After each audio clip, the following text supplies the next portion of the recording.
HSLC examination result আমার মূল target হলো যে আমার HSLC রেজাল্ট আমি কি করব ইমপ্রুভ করব লাগিব প্রোভাইড পার্সোনাল একাডেমিক গাইড তোমালোক প্রত্যেককে গাইডেন্স দিয়া স্পেশাল গাইডেন্স আমি monitor attendance performance and behaviour তিনটা কথা আছে আমি মনিটর করি এই প্রোগ্রামটো দ্বারা কি মনিটর কৰি আছো তোমালোকৰ অ্যাটেন্ডেন্স সো আমি বিচাৰিম তোমালোকৰ ক্লাছ অ্যাটেন্ডেন্সটো 100% হওক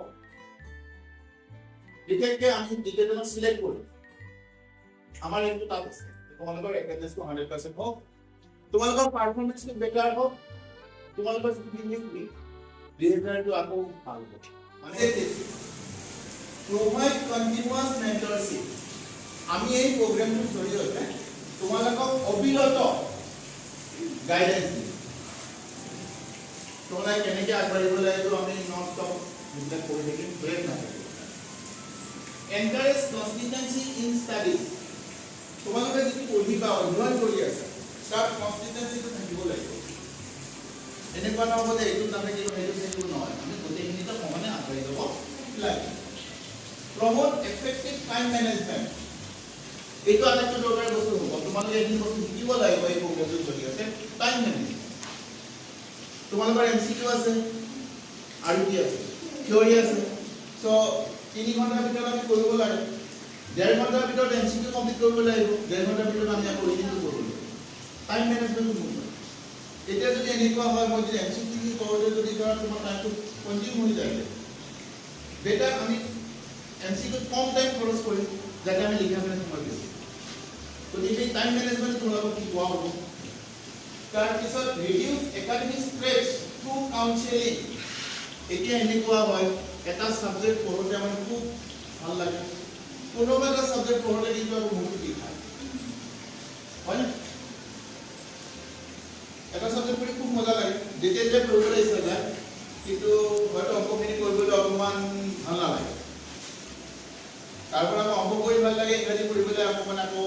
নপঢ়িলে ভাল আছে সো এইবিলাক আমি কি কৰিম টু কাউন্সেলিং তোমালোকৰ লগত আমাৰ মেন্টৰ বিলাকে লাগি থাকিব তোমালোকৰ যিটো প্ৰবলেম হয় সলিউশন কৰি দিব তোমালোকৰ যিটো ষ্ট্ৰেছ হেঁচা যিটো পৰিব এই হেঁচাটো লাভ কৰিবলৈ চেষ্টা কৰিম কোনটো প্ৰগ্ৰামৰ জৰিয়তে Kanchenjunga mentor mentee program PMC ভেলা excellent school next structure of the program এতিয়া আমি প্ৰগ্ৰামটো কেনেকৈ মই কি প্ৰগ্ৰাম হ'ব সেইটো ক'লো কিয় কৰিম সেইটো কৰি আছো এতিয়া মই কৈ আছো ষ্ট্ৰাকচাৰটো কেনেকুৱা ষ্ট্ৰাকচাৰটো এনেকুৱা হ'ব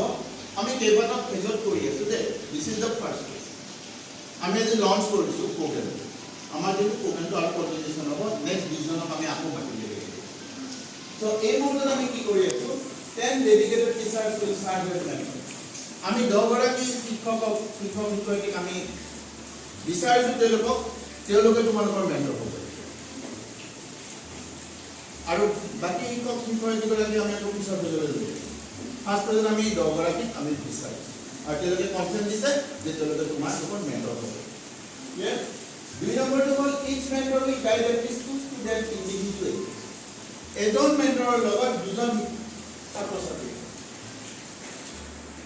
গতিকে ছাৰসকলৰ এটা সুবিধা হ'ব দুজন ষ্টুডেণ্টক গাইডেড কোনো বিশেষ অসুবিধা এটা নহয় সেইকাৰণে বেছি ষ্টুডেণ্ট একেলগে দিব খোজা এতিয়া আমি কি কৰিম সিলেকশ্যন এণ্ড ডিষ্ট্ৰিবিউশ্যন প্ৰচেছ এতিয়া যে মেন্টৰ আৰু মেন্টি এজন ছাৰ বা বাইদেউ আৰু দুজন ছাত্ৰ বা ছাত্ৰী কোনে কাৰ লগত থাকিব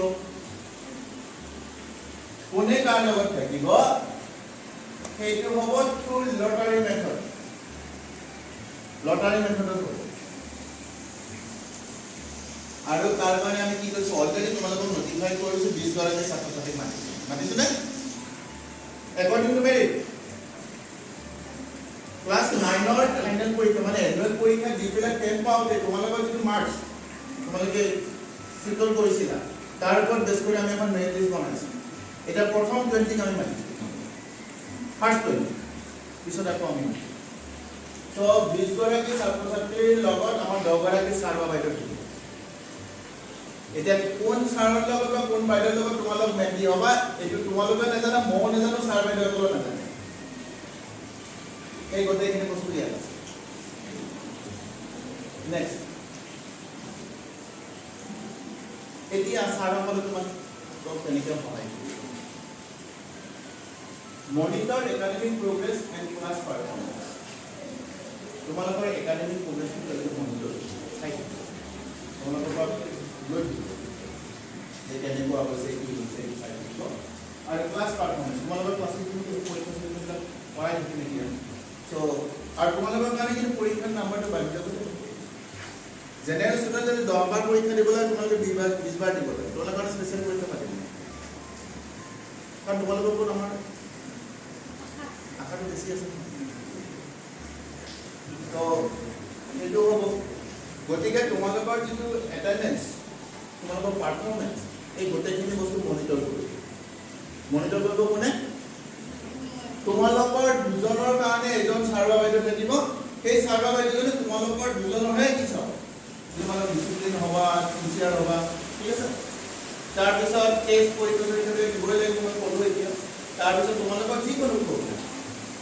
পঢ়া শুনাৰ লগত যিকোনো প্ৰব্লেম তোমালোকে সুন্দৰভাৱে ক'ব পাৰিবা কোনো ফিল কৰিব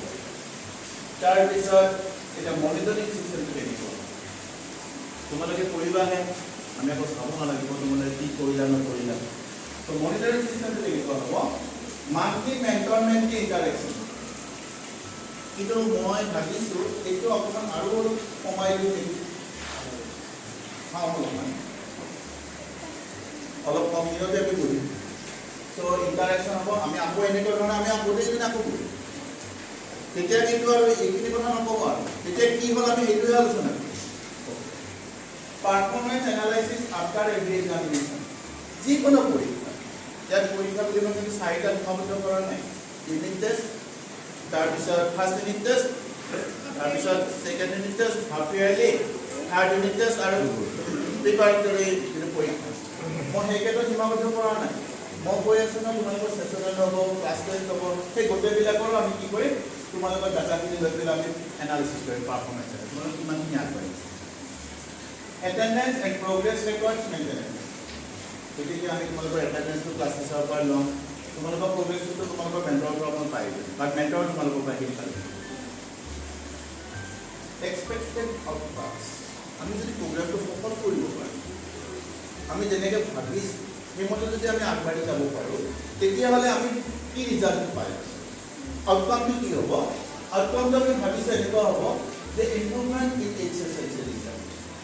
যদি আমি যেনেকৈ ভাবিছোঁ তেনেকৈ যদি আমি আগবাঢ়ি যাব পাৰোঁ তেতিয়াহ'লে আমাৰ কি হ'ব লাগে এক্সাৰচাইজৰ ৰিজাল্টটো বেটাৰ হ'ব লাগে ইম্প্ৰুভ হ'ব লাগে ভাল হ'ব তাৰপিছত কি হ'ব বেটাৰ একাডেমিক কনচিষ্টেঞ্চি তাৰমানে এনেকুৱা হ'ব নালাগে যে মই এটা পৰীক্ষাটো ভাল হ'ল নেক্সট পৰীক্ষাটো বেয়া হ'ল পিছৰটো আকৌ অলপ ভাল হ'ল আকৌ বেয়া হ'ল এইটো হ'ব নালাগে এটা সুসংগতিত আমি যাব লাগে আৰু গ্ৰাফডাল হ'লে আমাৰ কি হ'ব লাগে ওপৰলৈ যাব লাগে সমানত থাকিব নালাগে নামি যাব নালাগে এইটো যদি আমাৰ বেছ হয় এইটো যদি আৰম্ভ কৰিছোঁ আমি আপোনাৰ গ্ৰাফটো আমাৰ এনেকুৱা হ'ব নালাগে এনেকুৱা তেতিয়া মই একবাৰ যাম পাৰফৰ্মেন্স গ্ৰাফটো এনেকুৱা হ'ব লাগে ওপৰলৈ যাব লাগে নট লাইক দিছ এটা ডিউৰেশ্যনটো আমি চাব খুজিছোঁ ডিউৰেশ্যন আমি কিমানখিনিলে আমি এইখিনি বাকী মই প্ৰগ্ৰামটো program continues throughout the academic session.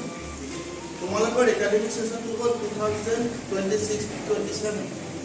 So up to February, কাৰণ তোমালোকৰ February ফাইনেল পৰীক্ষা হ'ব. So up to February আমাৰ এই প্ৰগ্ৰামটো কন্টিনিউ হৈ থাকিব. কিন্তু মই ভাবিম ইয়াৰ পিছতো হয়তো আমি তোমালোকে যদি আকৌ আমাৰ স্কুলতে যদি এডমিশ্যনটো লোৱা তেতিয়াহ'লে চাগে আমি এইখিনি আকৌ কন্টিনিউ কৰিম. গতিকে আমি বৰ্তমানলৈ আমাৰ ডিউৰেশ্যনটো আপ টু ফাইনেল চিনি পোৱা নে আব্দুৰ ৰহমান চিনি পোৱা অনুপম কাকতি ইয়াৰ হৈ গ'ল তাৰপিছত আছাদুজ্জামান ছাৰ চিনি পোৱা তোমালোকে মীনাক্ষী বাইদেউ নিবেদিতা বাইদেউ আছে নে নাই আছে নে ইয়াতে আছে নিৰ্মল ছাৰক আছে ৰাজীৱ তালুকদাৰ ছাৰ বলা মেথছ আছে ভেৰি গুড ফণিমা ডেকা তো হৈ গ'ল এই 10 গৰাকী ছাৰ বাইদেউৰ লগত এটা তোমালোক 20 গৰাকী আছে একচুৱেলি মোটিভেট কৰিব লাগিব তোমালোকৰ আছে চব আছে টেলেণ্ট আছে মোটিভেশ্যন দিব তোমালোকৰ মোটিভেশ্যন লাগিব গতিকে চাওঁতে মোটিভেট কৰিব একদম দুবাৰ দেখিলে পিছত কৰিব পাছ কৰি তাৰপিছত কি কৰিছা ন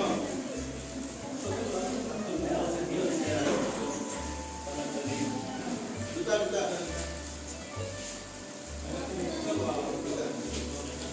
That's one of the guy. Are we keeping it? Halika. Amuda.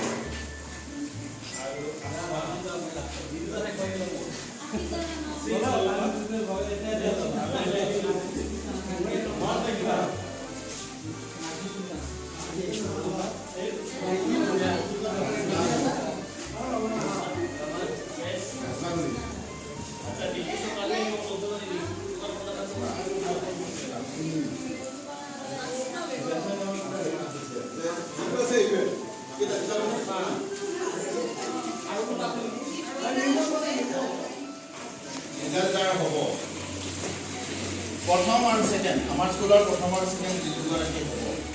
তেওঁলোকৰ দুগৰাকী মেন্টৰ থাকিব সেই দুগৰাকী মেন্টৰক প্ৰিন্সিপালৰ ফালৰ পৰা স্পেচিয়েল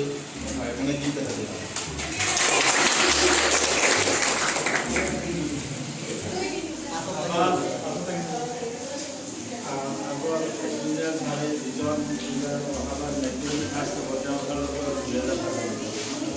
সেকেন্ডটো ৰৈ গ'ল গতিকে সেকেন্ডটো হয়তো একমাত্ৰৰ কাৰণে সেকেন্ড হ'ব পাৰে গতিকে সেকেন্ডটো মোৰ ফালৰ পৰা মই এটা সেকেন্ড মানে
আৰু মোৰ মেন্টৰ হৈছে ডিসপেন্সাৰ এই অনুষ্ঠানটোৰ মোৰ মেন্টৰজন হৈছে ভনিমা দেৱী মোৰ আজি মেন্টৰ ছাৰগৰাকী হ'ল উজ্জ্বল ছাৰ নিবেদিতা মেম